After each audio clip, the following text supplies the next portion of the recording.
Havia um homem chamado Lázaro. Ele era de Betânia, do povoado de Maria e de sua irmã Marta. E aconteceu que Lázaro ficou doente. Maria, sua irmã, era a mesma que derramara perfume sobre o Senhor e lhe enxugara os pés com os cabelos. Então as irmãs de Lázaro mandaram dizer a Jesus: Senhor, aquele a quem ama está doente. Ao ouvir isso, Jesus disse: Essa doença não acabará em morte. É para a glória de Deus, para que o Filho de Deus seja glorificado por meio dela. Jesus amava Marta, a irmã dela, e Lázaro. No entanto, quando ouviu falar que Lázaro estava doente, ficou mais 2 dias onde estava. Depois disse aos seus discípulos: Vamos voltar para a Judéia. Estes disseram: Mestre, há pouco os judeus tentaram apedrejar-te e assim mesmo vais voltar para lá? Jesus respondeu: O dia não tem 12 horas? Quem anda de dia não tropeça, pois vê a luz deste mundo. Quando anda de noite, tropeça, pois nele não há luz. Depois de dizer isso, prosseguiu dizendo-lhes: Nosso amigo Lázaro adormeceu, mas vou até lá para acordá-lo. Seus discípulos responderam: Senhor, se ele dorme, vai melhorar. Jesus tinha falado de sua morte, mas os seus discípulos pensaram que ele estava falando simplesmente do sono. Então lhes disseram claramente: Lázaro morreu, e para o bem de vocês, estou contente por não ter estado lá, para que vocês creiam. Mas vamos até ele. Então Tomé, chamado Dídimo, disse aos outros discípulos: Vamos também para morrermos com ele. Ao chegar, Jesus verificou que Lázaro já estava no sepulcro havia 4 dias. Betânia distava cerca de 3 quilômetros de Jerusalém. E muitos judeus tinham ido visitar Marta e Maria para confortá-la pela perda do irmão. Quando Marta ouviu que Jesus estava chegando, foi encontrá-lo, mas Maria ficou em casa. Disse Marta a Jesus: Senhor, se estivesses aqui, meu irmão não teria morrido. Mas sei que mesmo agora Deus te dará tudo o que pedires. Disse-lhe Jesus: O seu irmão vai ressuscitar. Marta respondeu: Eu sei que ele vai ressuscitar na ressurreição, no último dia. Disse-lhe Jesus: Eu sou a ressurreição e a vida. Aquele que crê em mim, ainda que morra, viverá. E quem vive e crê em mim não morrerá eternamente. Você crê nisso?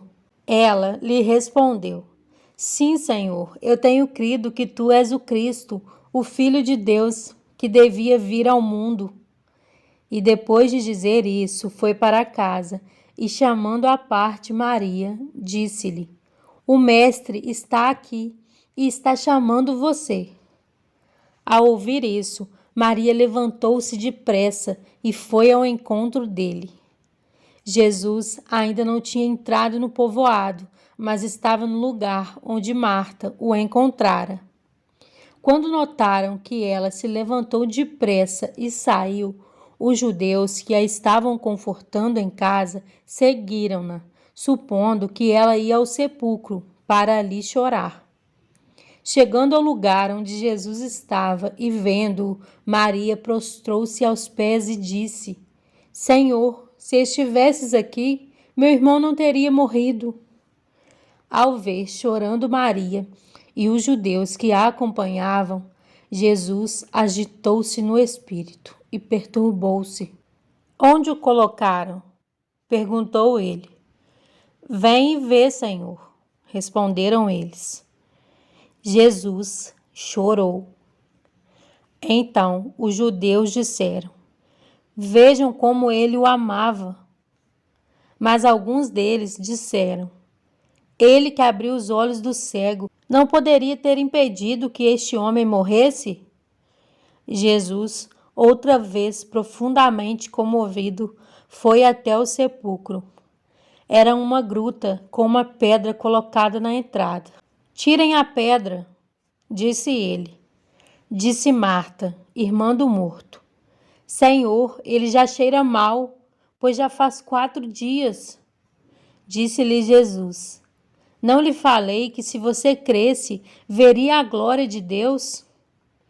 Então tiraram a pedra.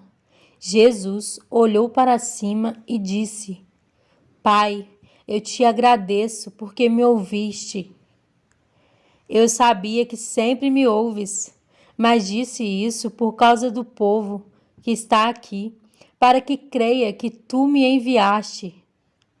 Depois de dizer isso, Jesus bradou em alta voz: Lázaro, venha para fora.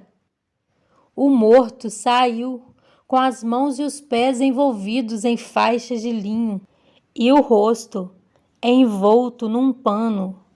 Disse-lhe Jesus: tirem as faixas dele e deixem-no ir. Muitos dos judeus que tinham vindo visitar Maria, vendo o que Jesus fizera, creram nele. Mas alguns deles foram contar aos fariseus o que Jesus tinha feito. Então, os chefes dos sacerdotes e os fariseus convocaram uma reunião no Sinédrio. O que estamos fazendo? Perguntaram eles. Aí está esse homem realizando muitos sinais miraculosos. Se o deixarmos, todos crerão nele.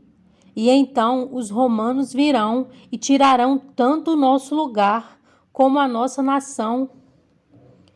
Então, um deles, chamado Caifás, que naquele ano era o sumo sacerdote, tomou a palavra e disse: nada sabeis, não percebeis que vos é melhor que morra um homem pelo povo e que não pereça toda a nação? Ele não disse isso de si mesmo, mas sendo o sumo sacerdote naquele ano, profetizou que Jesus morreria pela nação judaica, e não somente por aquela nação, mas também pelos filhos de Deus que estão espalhados para reuni-los num povo. E daquele dia em diante resolveram tirar-lhe a vida. Por essa razão, Jesus não andava mais publicamente entre os judeus. Ao invés disso, retirou-se para uma região próxima do deserto, para um povoado chamado Efraim, onde ficou com seus discípulos. Ao se aproximar a Páscoa judaica, muitos foram daquela região para Jerusalém, a fim de participarem das purificações cerimoniais antes da Páscoa. Continuavam procurando Jesus e, no templo, perguntavam uns aos outros: o que vocês acham? Será que ele virá à festa? Mas os chefes dos sacerdotes e os fariseus tinham ordenado que, se alguém soubesse onde Jesus estava, o denunciasse, para que o pudessem prender. Em João 14, 16 e 17 diz: E eu rogarei ao Pai, e ele vos dará outro Consolador, para que fique convosco para sempre, o Espírito da verdade, que o mundo não pode receber, porque não o vê, nem o conhece. Mas vós o conheceis, porque habita convosco e estará em vós.